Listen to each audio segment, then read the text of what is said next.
ஒரு நாட்டின் அரசன் தன்னுடைய 4 மனைவிகளுடன் சந்தோஷமாக வாழ்ந்து வந்தான். அந்த 4 மனைவிகளில் கடைசி மனைவியின் மீது உயிரையே வைத்திருந்தான். தன் மனைவிகளை நேசிக்கும் அதே அளவிற்கு நாட்டு மக்களையும் நேசித்தான்.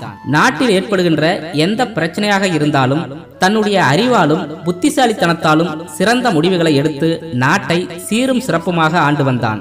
ஒருமுறை நாட்டிற்குள் கொள்ளையர்கள் நுழைய திட்டம் தீட்டியதையும் அதற்காக நாட்டின் எல்லையில் இருந்த காட்டிற்குள் அவர்கள் பதுங்கி இருப்பதையும் தெரிந்து கொண்ட அரசன் தன் படைபலத்துடன் அங்கு சென்றான்.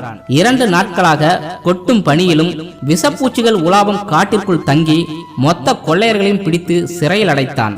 அடுத்த 2 நாட்களில் மன்னனின் உடலில் சின்ன சின்ன வீக்கங்கள் உருவாகியது. அரசனோ காட்டிற்குள் தங்கியிருந்த சமயத்தில் ஏதேனும் பூச்சி கடித்திருக்கும், அதனால்தான் இந்த வீக்கம் என்று நினைத்து ராஜ வைத்தியர்களை அழைத்து வைத்தியம் பார்த்தான். ஆனால் வீக்கம் நாளுக்கு நாள் அதிகரித்ததை தவிர கொஞ்சமும் குறையவில்லை. ராஜ வைத்தியர்களோ இது எந்த மாதிரியான பூச்சியின் விஷம் என்று கண்டுபிடிக்க முடியாமல் அவர்களாலும் முறையான வைத்தியம் செய்ய முடியவில்லை. அரசரின் நம்பிக்கை நாளுக்கு நாள் குறைந்து கொண்டே வந்தது. அமைச்சர்கள் எல்லோரும் ஆலோசித்து பக்கத்து நாட்டில் இருக்கின்ற புகழ்பெற்ற வைத்தியர்களை வரவழைத்து வைத்தியம் பார்த்தார்கள்.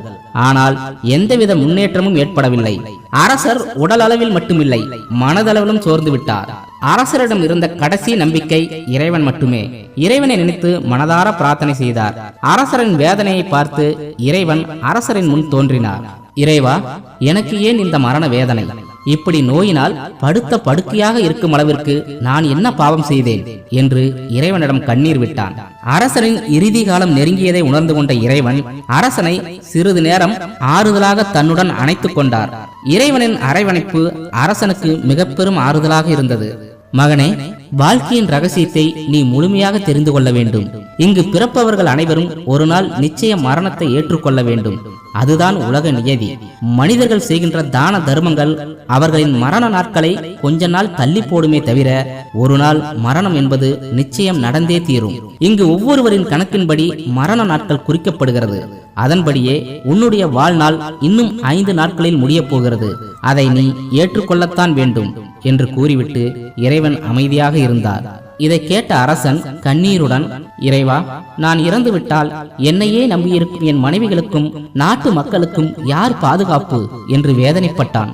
இறைவன் இந்த முறை சத்தமாக சிரித்தார். மகனே, உனக்கு இன்னும் வாழ்க்கையின் சூட்சமும் புரியவில்லை. இங்கு யாருடைய மரணமும் மற்றவர்களை பாதிப்பதில்லை. நீங்கள் இருந்ததற்கான வெற்றிடம் மட்டுமே சில நாட்கள் உங்கள் உறவுகளை பாதிக்கும். அதை மறக்கடிக்கும் ஆற்றல் காலத்திடம் இருக்கிறது. அதை மிக விரைவில் நீ உணர்ந்து கொள்வாய். அப்படியென்றால் என் மரணத்தை நான் செய்த புண்ணியங்களால் தடுக்க முடியாதா என்று அரசன் இறைவனை பார்த்து கேட்டான். இவ்வளவு கூறியும் அரசனின் மனம் மரணத்தை ஏற்றுக்கொள்ள மறுப்பதை உணர்ந்த இறைவன், அரசே, நீங்கள் ஒரு முறை காட்டிற்குள் வேட்டைக்கு செல்லும் போது தாகத்திற்காக கொண்டு சென்ற நீரை வேட்டையாடும் ஆர்வத்தில் ஓரிடத்தில் மறந்து சென்று விட்டீர்கள். அப்போது அந்த காட்டிற்குள் விறகுக்காக வந்த கர்ப்பிணி பெண்ணிற்கு தாகம் ஏற்பட்டு மயக்கமடைந்தாள். அவளுடன் வந்தவர்கள் தண்ணீருக்காக தேடிய போது நீங்கள் விட்டு சென்ற அந்த நீர் அவளையும் அவள் வயிற்றில் இருந்த குழந்தையையும் காப்பாற்றியது. அது நீங்கள் அறியாமலே செய்த மிகப்பெரிய புண்ணியம். அந்த புண்ணியத்தின் கணக்கில் உங்களுக்கு நான் ஒரு வரம் தருகிறேன். அந்த வரத்தை நீங்கள் சரியாக பயன்படுத்தினால் இந்த மரணத்தை தடுத்து 100 வயது வரை நீங்கள் இந்த பூலோகத்தில் வாழ முடியும் என்று கூறிய இறைவன் அரசனிடம் ஒரு சாவியை தந்து அந்த வரத்தை பற்றி முழுமையாக கூறிவிட்டு, சரியாக 5 நாட்கள் கழித்து நான் மீண்டும் வருவேன் என்று அங்கிருந்து மறைந்து விட்டார். இறைவன் தந்த சாவியை வைத்துக் கொண்டு அவர் கொடுத்த அந்த வரத்தின் மூலம் தன்னுடைய மரணத்தை அரசன் தடுக்க நினைத்தான். முதலில் தான் மிகவும் நேசிக்கின்ற 4வது மனைவியை அரசன் தன் அறைக்குள் அழைத்தான். அவளிடம், என் ஆருயிர் மனைவியே, நான் இன்னும் 5 நாட்களில் இறந்து விடுவேன் என்று அரசன் கூறி முடிப்பதற்குள் இளவரசி பதறினாள். 5 நாட்களில் நீங்கள் இறந்துவிட்டால் என்னை யார் பாதுகாப்பார்கள் என்று கதறி அழுதாள். உங்களை விட்டு என்னால் எப்படி மகிழ்ச்சியாக இருக்க முடியும் என்று கண்ணீருடன் நின்றவளை பார்த்து, என் மரணத்தை தடுக்க ஒரு வழி இருக்கிறது. இறைவன் எனக்கு ஒரு வரத்தை தந்திருக்கிறார். என் கையில் இருக்கின்ற இந்த சாவியின் மூலம் நரகத்தின் கதவுகளை திறந்து அங்கிருக்கும் அறையில் 1 வாரத்திற்கு மட்டும் அங்கு தருகின்ற நரக வேதனைகளை அனுபவிக்க வேண்டும்.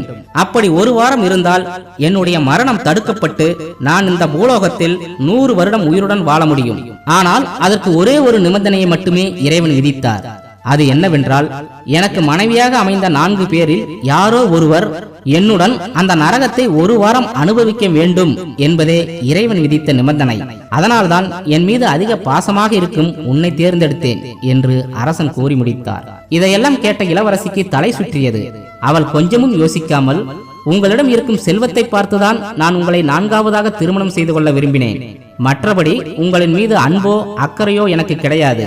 நீங்கள் இறந்தால் அரண்மனை வாயில் வரை வந்து அழுவேனே தவிர உங்களுடன் என்னால் நீங்கள் கூப்பிடும் இடத்திற்கெல்லாம் வர முடியாது என்று ஒரே மூச்சில் பேசி முடித்தாள். தன்னுடைய உயிராக நினைத்த மனைவி இப்படி கூறியதை கேட்டதும் அரசன் துடிதுடித்து போனான். அவளை அனுப்பிவிட்டு தனது 3வது மனைவியை அழைத்து இறைவன் தந்த வரத்தை பற்றி கூறி தன்னுடன் நரகத்திற்கு வர முடியுமா என்று கேட்டான். அரசே, என்னுடைய வாழ்க்கைதான் எனக்கு முக்கியம். நீங்கள் இறந்தால் அந்த துக்கம் நிச்சயம் எனக்கு கொஞ்ச நாட்கள் இருக்கும். ஆனால் அதற்காக உங்களுடன் நரகத்திற்கெல்லாம் என்னால் வர முடியாது. நீங்கள் இறந்து விட்டால் அரண்மனையின் முச்சந்தை வரை மட்டுமே வர முடியும் என்று கூறிவிட்டு அரசரின் பதிலை எதிர்பார்க்காமல் வெளியே சென்று விட்டாள்.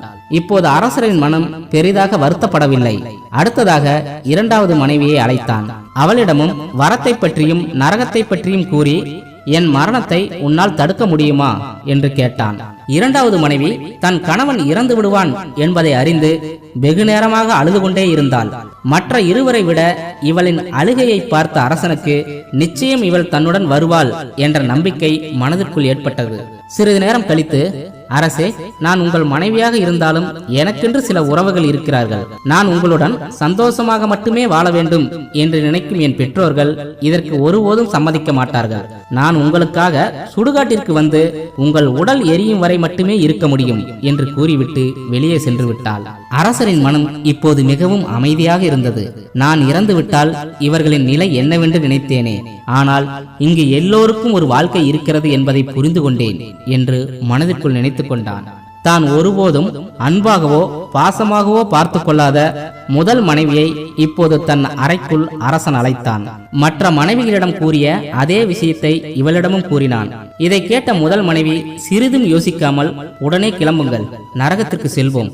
உங்கள் உயிரை காக்க நான் எதை வேண்டுமானாலும் செய்ய தயாராக இருக்கிறேன் என்று கூறுவதை கேட்டு அரசன் கண்ணீர் விட்டு அழுதான். நான் விரும்பியவர்கள் எல்லோரும் என்னை வெறுத்தார்கள். நான் வெறுத்தவள் எனக்காக எதற்கும் துணிந்து வர தயாராக இருக்கிறாள்.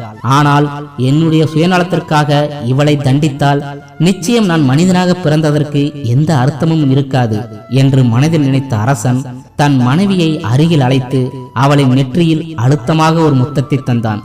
அந்த ஒரு முத்தம் 1000 அர்த்தங்களை அவளுக்கு புரிய வைத்தது. அரசன் முதல் மனைவியை அனுப்பிவிட்டு இறைவனின் வருகைக்காக காத்திருந்தான். சரியாக 5 நாட்கள் கழித்து இறைவன் அரசன் முன் தோன்றினார். அரசன் முகத்தில் இருந்த தெளிவை பார்த்து, வாழ்க்கையின் சூட்சமத்தை புரிந்து கொண்டாயா மகனே என்று இறைவன் கேட்க, சிரித்த முகத்துடன் ஆமாம் என்பதைப் போல அரசன் தலையாட்டினான். சிறிது நேரத்தில் அரசனின் உயிர் உடலில் இருந்து பிரிந்து சொர்க்கத்தை நோக்கி பயணப்பட்டது. இங்கு எல்லோருடைய வாழ்க்கையிலும் 4 மனைவிகள் இருக்கிறார்கள். அவர்கள் வேறு யாரும் இல்லை. செல்வம், உறவுகள், உடல், கர்மா, இவைகள்தான் அந்த 4 மனைவிகள். வாழ்க்கையை வாழ்வதற்கு செல்வம் அவசியம்தான். ஆனால் செல்வம் மட்டுமே வாழ்க்கை அல்ல. உங்கள் உடலை விட்டு உயிர் பிரிந்து விட்டால் ஒரு குண்டுமணி அளவு செல்வம் கூட உங்களுடன் வரப்போவதில்லை. நீங்கள் நினைப்பது போல இங்கு யாரும் இருக்க போவதில்லை. எல்லோருக்கும் இங்கு அவரவர் வாழ்க்கை என்று ஒன்று இருக்கிறது. காலம் மட்டுமே இங்கு அதை தீர்மானிக்கிறது. நீங்கள் ஏற்க மறுத்தாலும் உறவுகள் எல்லாம் உங்களை நம்பி இல்லை என்பதே நிதர்சனமான உண்மை. நீங்கள் நினைப்பது போல் இந்த உடல் உங்களுக்கானது அல்ல. உயிரை மூடி வைத்திருக்கும் ஒரு போர்வை போன்றது. அந்த போர்வைக்குள் உயிர் இருக்கும் வரை மட்டுமே மரியாதை. உயிர் பிரிந்து விட்டால் உங்கள் பெயர் மறந்து பிணம் என்று மாறிவிடும். நீங்கள் செய்கின்ற செயல் நல்லதோ கெட்டதோ அதற்கு பெயர்தான் கர்மா. நீங்கள் இறந்த பிறகும் நீங்கள் செய்த நல்ல செயல்கள்தான் உங்களை உயிருடன் வைத்திருக்கும். அது மட்டும்தான் உங்களுடன் கடைசி வரை பயணிக்கும். உங்கள் வாழ்க்கையில் கோபம், அழுகை, வெறுப்பு, கவலை, ஏமாற்றம் என்று எது தோன்றினாலும் இந்த 4 ரகசியங்களை நினைத்து பாருங்கள். நிச்சயம் உங்கள் கேள்விக்கு பதில் கிடைக்கும்.